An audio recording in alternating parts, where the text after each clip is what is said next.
Hello viewers, welcome to Simple and Easy Classes. Today I will discuss about mitosis.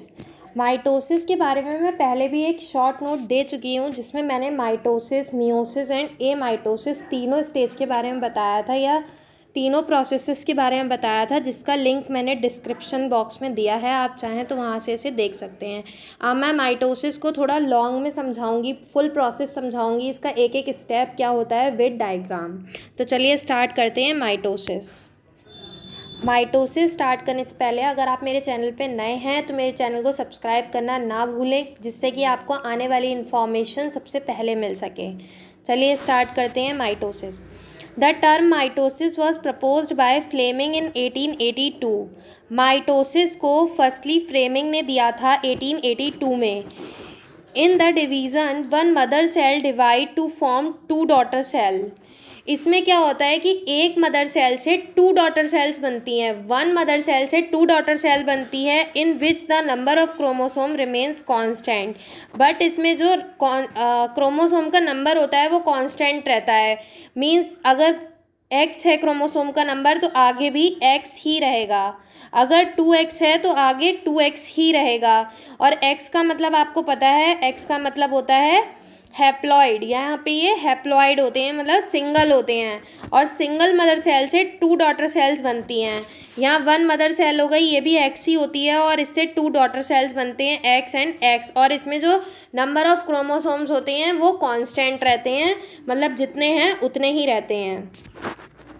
The division occur in the somatic cell and और in vegetative cell. इसमें ये जो division होता है ये somatic cells में होता है या फिर वेजिटेटिव सेल्स में होता है। वेजिटेटिव सेल्स का मतलब है कि इस प्लांट की बॉडी से ही दूसरा प्लांट बनता है। जैसे कि आप देखते हैं कि किसी भी प्लांट की एक बड गिरती है तो उससे न्यू प्लांट निकल आता है, या प्लांट की अपने खुद के पार्ट से न्यू ब्रांचेस निकलती हैं। तो ये होता है कि वेजिटेटिव सेल्स में होता है कि एक ही सेल से और अदर जो है उसमें ब्रांचेस निकलने लगती हैं। Therefore it is also known as somatic division. ऐसे डिवीज़न को ही हम सोमैटिक डिवीज़न कहते हैं। सोमैटिक सेल होती क्या है? Like meristematic tissue which occurs in the apical region of plant part. Plant का जो पार्ट होता है उसके एपिकल रीजन, मतलब सबसे टॉप वाले रीजन पर कुछ मेरिस्मेटिक टिश्यूज़ होते हैं। मेरिस्मेटिक टिश्यूज़ होते हैं जो आगे डिवाइड करते हैं और ब्रांचेस बनाते हैं और लंबाई में बढ़ते जाते हैं, ब्रांचेस बनाते हैं और लंबाई में बढ़ते जाते हैं। ऐसी सेल्स को ही हम सोमैटिक सेल्स कहते हैं। सेल साइकिल का मतलब होता है कि मदर सेल से डॉटर सेल के बनने में जो जो भी स्टेप यूज़ होते हैं, कि कौन कौन से स्टेप्स यूज़ होते हैं, हम उसके बारे में पढ़ेंगे कि ये किस किस स्टेप से गुजरती है। तो सेल साइकिल में a growing cell undergo a cell cycle. Growing cell मतलब बनने वाली सेल, जो बढ़ेगी सेल, वो सेल साइकिल में that consist of two periods. ये दो पीरियड से मिलकर बनती है। फर्स्टली इंटरफेज यानी कि आई फेज, दूसरा एम फेज। ये सेल साइकिल है जिसमें आप देख सकते हैं कि यहाँ पे टू स्टेप्स हैं, एम फेज एंड इंटरफेज। और इंटरफेज में भी 3 पार्ट्स आते हैं, ये भी 3 से बनकर मिलकर बनती है, G1, S एंड G2। तो यहाँ फर्स्टली हम पढ़ते हैं इंटरफेज के बारे में। Interphase also called as resting stage because no visible change occur in the nucleus. ये इंटरफेज जो होती है वो एक रेस्टिंग स्टेज होती है क्योंकि इसमें कोई भी न्यूक्लियस में होने वाला चेंज विजिबल नहीं होता है, दिखाई नहीं देता है। चेंजेस तो होते हैं लेकिन हमें दिखाई नहीं देते हैं कि न्यूक्लियस में कोई चेंज हो रहा है या नहीं हो रहा है। इसीलिए इस चेंज को हम या इस स्टेज को हम आई फेज और रेस्टिंग स्टेज कहते हैं। The cell cycle include the sequence. इसमें जो सिक्वेंस होता है वो G1, S, G2, M। Interphase consist of M phase, 3 phase. इसमें जो होती हैं वो 3 फेजेस होती हैं, G1, S and G2। G1 phase, this phase are also called as post mitotic phase. जो G1 फेज होती है इसे पोस्ट माइटोटिक फेज कहते हैं। It is the interval between the end of M phase and start of S phase. ये क्या होता है? ये इंटरवल होता है, यानी कि यहाँ पर बीच में रुक जाता है न्यूक्लियस, उसमें कोई भी चेंज नहीं होता है। ये जो चेंज होता है ये M फेज के लास्ट में और S फेज की स्टार्टिंग से पहले होता है। लाइक दिस, आप यहाँ देख सकते हैं कि यहाँ पर ये एम फेज़ के एंड में और एस फेज़ की स्टार्टिंग से पहले के बीच का फेज़ होता है, जिसे हम इंटरवल फेज़ भी कहते हैं। G one phase. जी1 फेज़ में RNA and protein synthesized by this phase. इस फेज़ में आरएनए और प्रोटीन की सिंथेसिस होती है। The division of cell division occurs in the G one phase. Cell का जो डिवीज़न होता है वो जी1 फेज़ में ही होता है। फिर हम पढ़ेंगे आगे S phase. This phase is called synthetic phase. इस फेज़ को सिंथेटिक फेज़ भी कहते हैं। It is specific part of interphase. ये इंटरफेज़ का बहुत ही स्पेसिफिक पार्ट होता है। Because of DNA synthesis duplication occur, क्योंकि यहीं पर डीएनए का सिंथेसिस होती है और यहाँ पर डुप्लीकेशन होता है, यानी कि ये डबल होते हैं। G two phase. It is also called pre mitotic phase. इसे प्री माइटोटिक फेज़ भी कहते हैं। G2 period is the interval between the end of S phase and start of mitosis. ये जो फेज़ होता है ये एस फेज़ के एंड वाला फेज़ होगा और माइटोसिस के स्टार्ट वाला फेज़ होगा। During this phase prepare itself to divide. इस स्टेज में या इस फेज़ में जो सेल होती है वो डिवाइड होने के लिए तैयार हो जाती है। G0 and G0 stage is the condition of a cell whose division arrested। G0 जो स्टेज होती है यहाँ पे कंडीशन आती है कि जो सेल होती है वो डिवीज़न के लिए अरेस्ट हो जाती है। During G0 stage the cell is the withdraw from the cell cycle. इस स्टेज में जो सेल से जो है सेल साइकिल में जो सेल होती है वो इस स्टेज में विड्रॉ करती है। विड्रॉ मतलब बाहर निकलती है, यानी कि वन मदर सेल से टू डॉटर सेल इसी स्टेज में निकलते हैं G0 फेज़ में। The nucleus and cell have undergone differentiation and can not divide. जो न्यूक्लियस होता है और जो सेल होती है इसके अंदर जो होती है उसका डिफ्रेंशिएशन होता है, बट वो डिवाइड नहीं होती है। डिफ्रेंशिएशन मतलब आप उसे देख तो सकते हैं कि वो अलग हो गई है, लेकिन वो डिवाइड नहीं होती है। The longest period in the cell cycle is interphase. ये जो फेज़ होता है ये सबसे लंबा फेज़ होता है इंटरफेज़। इसमें जो सेल होती है वो टूटने के लिए, यानी कि वन मदर सेल से टू डॉटर सेल बनने के लिए तैयार तो होती है, लेकिन अभी वो अलग नहीं होती है। अलग होती है वो आगे। Cell cycle is regulating by cyclin dependent. Cell cycle जो होती है वो साइलेंट डिपेंडेंट होती है, मतलब साइलेंस आर प्रोटीन, जिसमें साइलेंस जो होती है वो प्रोटीन होती है एंड एक्टिवेटेड प्रोटीन, और एक एक्टिवेटेड प्रोटीन होती है। और kinases regulating eukaryotic cell cycle. जो काइनेसिस होती है वो रेगुलेटिंग यूकैरियोटिक सेल साइकिल होती है, जिससे कि यहाँ पे साइलिन और काइनेसिस ये दोनों मिलकर बनाते हैं साइटोकाइनेसिस, जो आगे की फेज़ में होगी, जिसमें सेल जो है वो अलग अलग होती हैं। G1 to S transition is carried out by G1 cyclin plus CD/C2 kinase. G1 to S में जो ट्रांजिशन होता है इसमें कुछ कैरी करते हैं ये G1 साइलिन के द्वारा और CD/C2 काइनेस के द्वारा। G2 से M में जो ट्रांजिशन होगा, मतलब जाना होगा, वो जाएगा ट्रिगेरेड बाय MPF यहाँ पर है maturing promoting factor formed by mitotic cyclin. ये एक फैक्टर होता है जिसे माइटोटिक साइक्लिन कहते हैं, जो माइटोटिक साइक्लिन के द्वारा प्रमोट होता है, प्लस CD/C2 काइनेस। अब नेक्स्ट फेज़ हम पढ़ेंगे एम फेज़ जिसमें जाकर ये डिवाइड होती है। During this phase cell divide, इसमें सेल डिवाइड हो जाती है। It is the smallest phase, ये सबसे स्मॉलेस्ट फेज़ होती है। M phase is complex process, ये एक बहुत ही कॉम्प्लेक्स प्रोसेस होती है, कठिन प्रोसेस होती है। And take place in following 2 step, और ये 2 ही स्टेप में होती है, karyokinesis and cytokinesis. Karyokinesis in which division of nucleus takes place, इसमें न्यूक्लियस का डिवीज़न होता है। It complete in following step, ये कुछ स्टेप में कंप्लीट होती है, जैसे कि prophase, metaphase, anaphase, telophase. Firstly हम पढ़ेंगे prophase.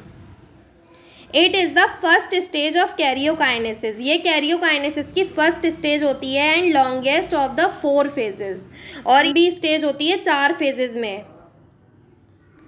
Firstly chromatin threads break into smaller part called chromosome. Firstly इसमें क्या होता है, जो क्रोमेटिन थ्रेड्स होते हैं वो टूट कर छोटे छोटे पार्ट्स में डिवाइड हो जाते हैं और क्रोमोसोम्स बनाते हैं। Each chromosome consist of 2 chromatid. हर एक क्रोमोसोम 2 क्रोमेटिड का बना होता है। जैसे ये क्रोमोसोम है तो 1 chromatid and 2 chromatid which are joint at the centromere, और ये सेंट्रोमेयर से अटैच्ड होता है। ये जो आप देख रहे हैं बीच में सेंट्रोमेयर है। These chromosome contain gene with carry heredity character. Chromosomes पर जीन्स प्रेजेंट होते हैं, इसलिए ये हेरिडिटी करेक्टर्स को कैरी करता है। During late prophase nuclear membrane और न्यूक्लियस डिसअपेयर। जो लेट प्रोफेज होता है इसमें न्यूक्लियर मेम्ब्रेन डिसअपेयर हो जाती है या न्यूक्लियस भी डिसअपेयर हो जाता है। Centrosome split into 2 centriole. जो सेंट्रोसोम होता है, ये सेंट्रोसोम है, ये 2 में स्प्लिट हो जाएगा। 2 में स्प्लिट होने से ये 2 सेंट्रियोल बनाएगा विच माइग्रेट इन अपोजिट डायरेक्शन, और अपोजिट डायरेक्शन में ये चला जाता है एंड फॉर्म 2 डिफरेंट पोल्स, और ये 2 डिफरेंट पोल्स बनाता है इस तरह से करके। Each chromatid divide by longitudinal split and chromosome become tetrad stage, जिससे कि ये टूट जाता है, लॉन्गिट्यूडनल स्प्लिट इसमें होती है और ये टेट्रेड स्ट्रक्चर बनाता है कुछ इस तरह से। टेट्रेड स्ट्रक्चर 1 2 3 4, तो टेट्रेड स्ट्रक्चर। इसमें सबसे पहले आपकी आती है अर्ली स्टेज। अर्ली स्टेज मतलब स्टार्टिंग की स्टेज। यहाँ आप देख सकते हैं ये न्यूक्लियस है, मतलब ये पूरा सेल है, ठीक है। ये सेल की मेम्ब्रेन है, ये सेल की मेम्ब्रेन हो गई। ये न्यूक्लियस हो गया। न्यूक्लियस के अंदर न्यूक्लियोलस होता है, और आपको पता है न्यूक्लियस के साथ क्रोमेटिन थ्रेड्स होते हैं।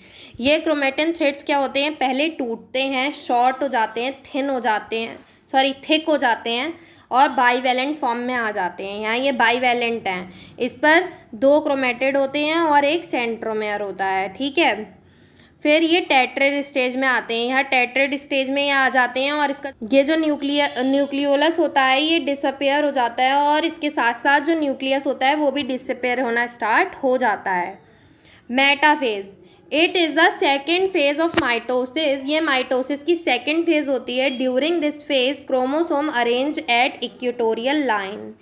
ये माइटोसिस की सेकेंड स्टेज है और इसमें जो क्रोमोसोम होते हैं वो इक्वेटोरियल लाइन में अरेंज हो जाते हैं। Spindle fibre are formed by microtubules and are made up of a protein called tubulin protein. Spindle fibre इसमें बन जाते हैं जो माइक्रोट्यूब्यूल्स के बने होते हैं, और इसमें एक प्रोटीन बनती है जिसे हम टोब्यूलिन प्रोटीन कहते हैं। Spindle fibres attach bye centrosome. जो स्पाइंडल फाइबर होते हैं वो सेंट्रोसोम से अटैच्ड होते हैं। All chromosome become larger and thinner. इसमें जो जितने भी क्रोमोसोम होते हैं वो लार्ज हो जाते हैं और थिनर हो जाते हैं, पतले हो जाते हैं। यहाँ आप देख सकते हैं ये टेट्रेड स्टेज में है। यहाँ पे ये स्पाइंडल फाइबर्स बने हुए हैं, जो लाइंस आपको दिख रही हैं स्पाइंडल फाइबर्स हैं, और ये सेंट्रोसोम से दोनों तरफ से अटैच्ड होती हैं। इसमें एक नोट आता है, best stage of observe shape size and number of the chromosome at metaphase. अगर हमें बेस्ट इसकी मेटाफेज में अगर हमें इसका शेप साइज नंबर बेस्ट चाहिए तो हम इस स्टेज में उसको ऑब्जर्व कर सकते हैं। Anaphase, it is the third stage of mitosis. ये थर्ड स्टेज होती है माइटोसिस की।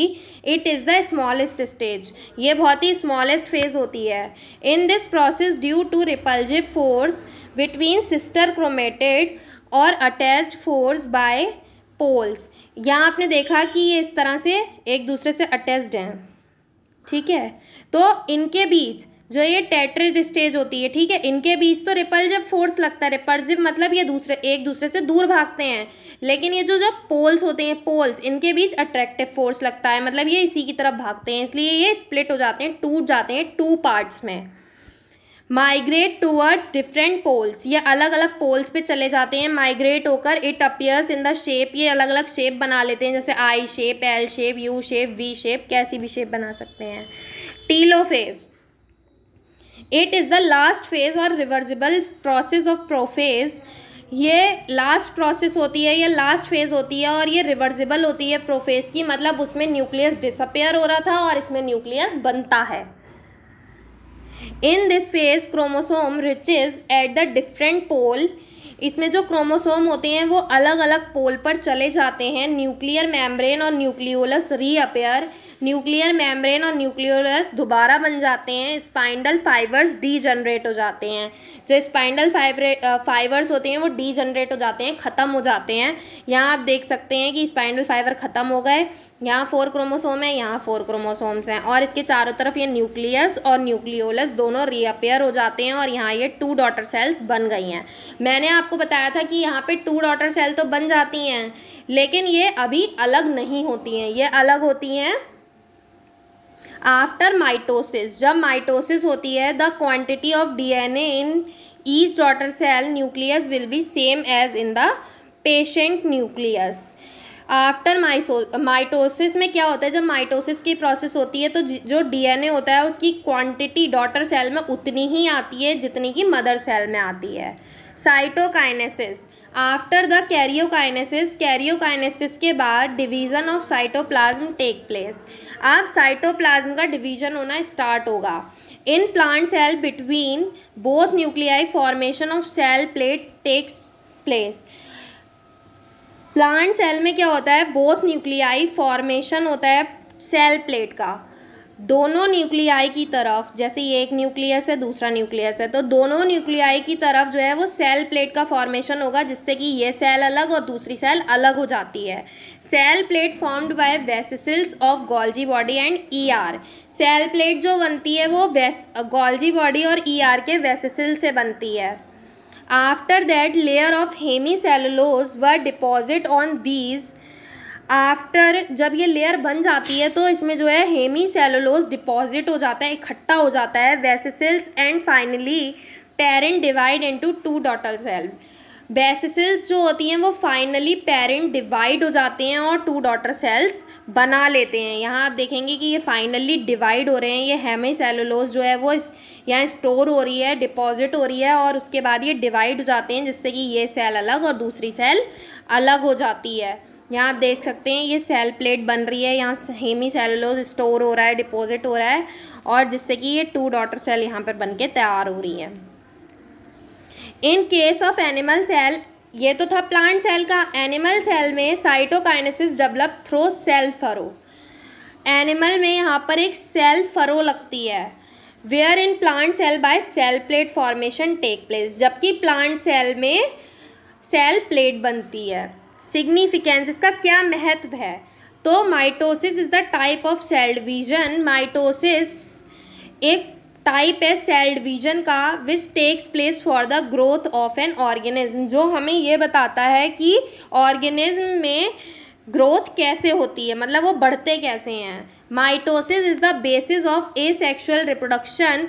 माइटोसिस जो होती है वो एसेक्सुअल रिप्रोडक्शन के बेस पर होती है, मतलब इसमें मेल एंड फीमेल की ज़रूरत नहीं होती है।